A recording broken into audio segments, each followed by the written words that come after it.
Hello, my name is Adam Garland. I am the town manager here in Oxford.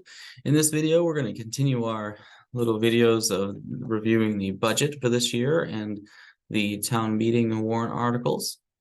As a reminder for folks that are interested, the town meeting, or excuse me, the town report is now available both in hard copy at the town office or on the website. Feel free to take a look. A lot of really great information in there. The town staff did a great job putting that together. We also have this handout, which will be available online as well. And this is kind of a quick reference guide for town meeting. Within this, you'll find each of the warrant articles with the associated budget attached, which is actually what we're going through in this video here. In this video, we're going to be reviewing the public safety buildings budget, which is article number 9. We're also going to be reviewing the municipal budgets, which are the insurances, animal shelter, and unemployment, which is article 14. Article 16, the library. Article 17, third-party requests. Article 15, which is going to be the debt service. Article number 19, which is going to be the cemetery capital request. Article 20, which is going to be the sewer capital request. As a reminder, as you can see over my shoulder right here, town meeting is on Saturday, June 3rd at 10 a.m., located at 79 Pleasant Street. Hope to see you there. So first, we're going to go ahead and do the public safety buildings budget. I'm going to share my screen. Bring these up. Here we go. All right. So the public safety buildings budget is article number 9, as I mentioned, and the public safety buildings include the police and fire station located at the main station on Route 26, as well as the North End station, which is located here on Potter Road near the new town office.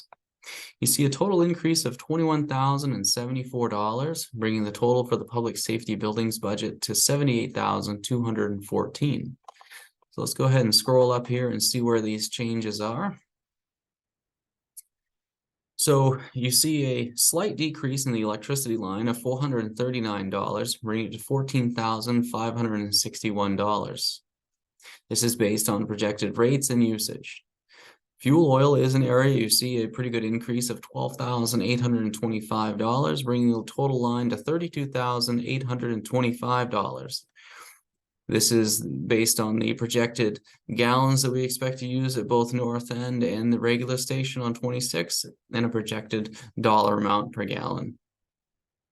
As I've mentioned in other videos, and as we all are all experiencing on a personal level, heating fuel costs are very hard to predict, given the volatility of the market. Telephone sees a slight decrease of $60, bringing it to $2,820. Internet and cable sees a decrease of $816, bringing it down to $1,800 even.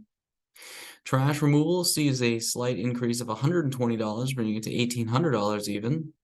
Water and propane remain the same. Water at $908, propane at $1,000.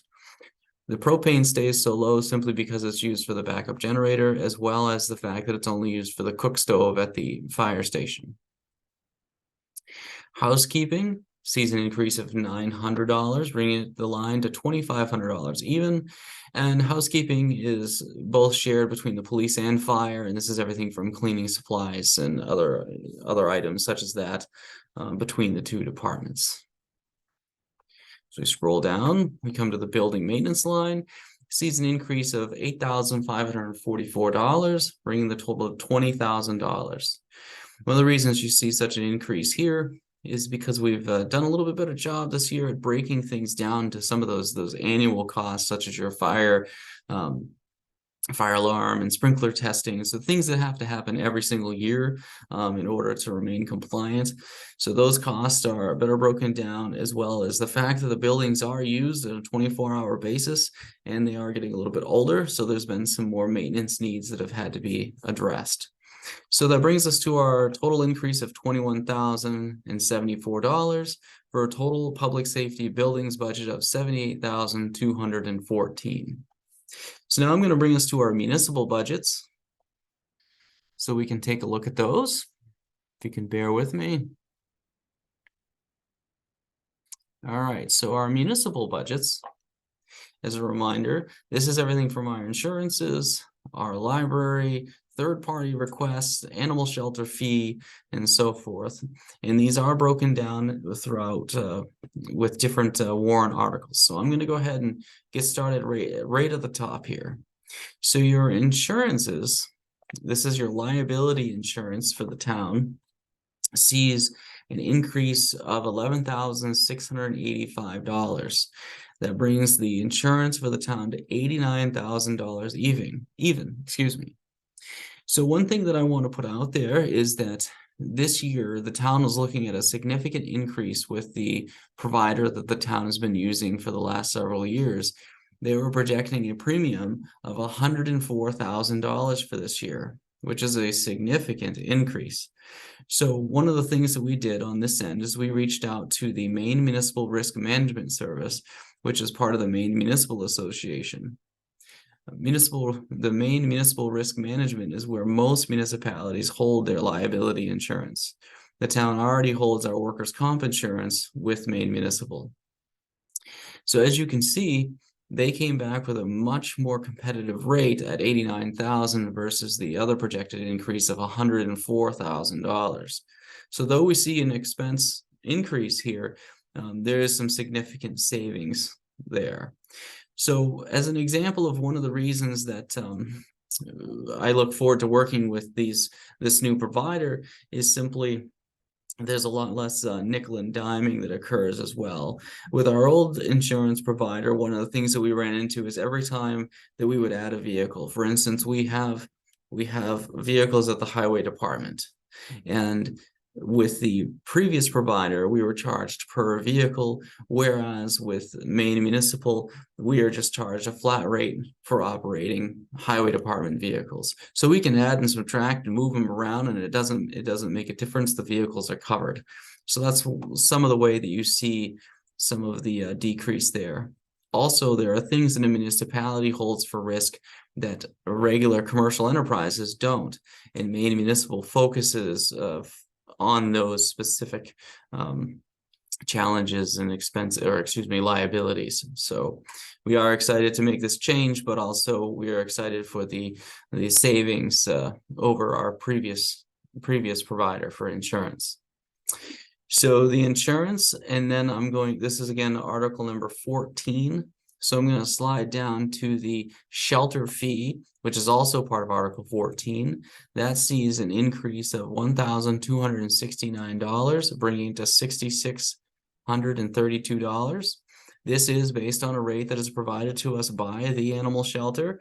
Every year, as you can see, it's $1.45 per capita at $42.29.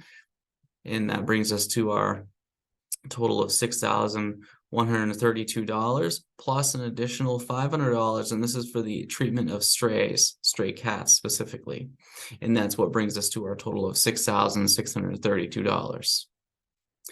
The other piece that is included in Article 14, which is fire protection, I have yet to figure out why we call this fire protection here in our budgets, but it seems to stick. So we have electricity. This is for street lights, and that sees an increase of $800, bringing the street lights to $2,120. Other protection, which is street light maintenance, remains the same at $4,000.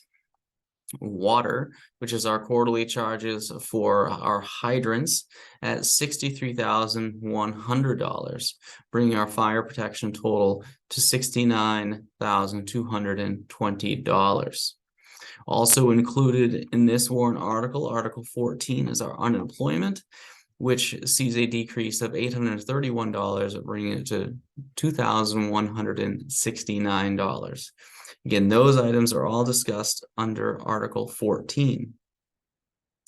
Moving on to Article 16, which is going to be your library. Let's see here. The library expenses. Again, this is Article 16. This remains the same at $42,500. So there is a little bit of backstory when it comes to the library here this year. There was a larger request made by the library of $75,000. This came forward to the Budget Committee and the Board of Selectmen.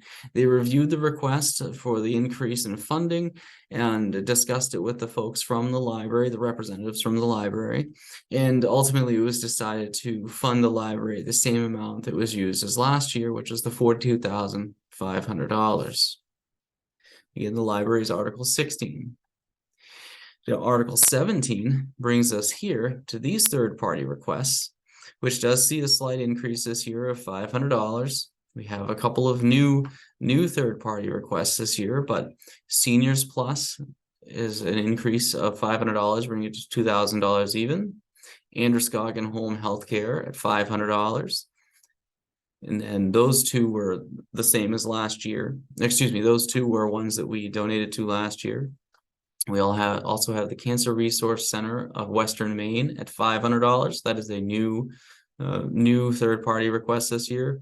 And Tri-County Mental Health at $500, which is also a new one this year. That brings us to a total of $3,500.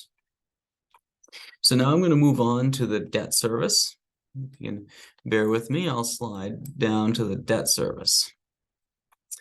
So debt service is article number 15. As you can see here, debt service does see a decrease this year of $66,668, bringing the total debt service to be raised at town meeting to $645,721.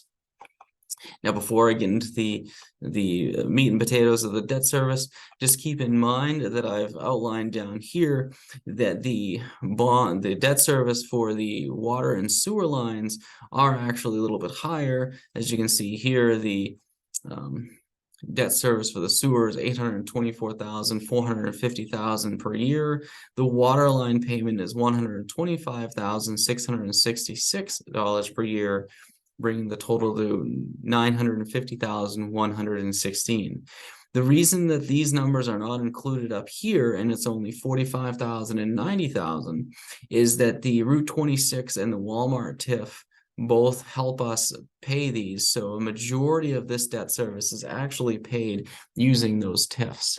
So the difference that you see up here and in the top here, that exists because the TIF doesn't generate enough money in order to pay the entire debt service amount. So starting up at the top, we have the road and PSB bond. This was paid off, so we see a reduction of $1,688 because that has been zeroed out this year. We have the new town office. This is a new piece of debt service, and this is $92,505. And again, I said it earlier in one of the previous videos when I did my overview, the town staff can't thank the town enough. This is such a great facility, and we are so thankful to be here and so thankful that this was approved at the last town meeting. I think it's allowed us to not only provide a better place for the town employees to work and be, I think it's also provided us with the ability to provide much more accessible and better service to the town as well. So thank you very much to everybody who allowed this to happen for the town. Thank you. We also see the road TD Bank loan with a reduction of $5,456, bringing it to $418,216. Some good news with our leases. The ambulance leases are reduced by $64,377, bringing it down to zero as those have been paid off. The grader was also paid off, which is a savings of $87,651. And then we move into our long-term debt, which is what we were talking about a moment ago with the sewer and water lines. The amount to be raised at town meeting remains the same at $45,000 for the sewer, $90,000 for the water lines. That brings us to a total debt service of $645,721. So now I'm going to go ahead and move down to the first capital item. Actually, I'm going to move to a different screen share here. Let's see. So what I've done is I have the town meeting warrant articles here. The first warrant article that you see here, and this is article number 19, This is to raise and appropriate $5,000 for the cemetery cleaning and repair reserve. As you can see, currently the account has $7,700 in it. What this is used for is general maintenance and repairs of the cemeteries. As it also implies, sometimes some repairs to the stones as they can crack or break over time, and other general repairs that the town needs to do for the municipal cemeteries. This article is the same as it was last year, and it is the same amount as was requested and approved last year. This article, Article 20, requests to raise and appropriate $45,000 for the wastewater treatment facility reserve. This is a slight increase from last year. And what this is used for is for emergency repairs or other general repairs and purchases for the sewer department. An example of this could include membrane replacements, which are like kind of the filters that are used within the sewer system, heat pumps, and other pump station repairs that are required. The balance of this account is $99,573. Again, this is Article 20 and specific just to the sewer. So for this video, this is what I have for you for these budgets. We are going to continue with this little series of videos for other budgets as well. So if there's other specific budgets that you would like to see the status of or get a quick overview as you've seen here, please join me for those. Again, a reminder, Saturday, June 3rd, 10 a.m. is the town meeting. If you want further information, please, again, check out our town report, or check out this reference guide that will be available as well. So thank you very much for joining me. And if you have any questions, feel free to reach out to me or the Board of Selectmen anytime. Thank you.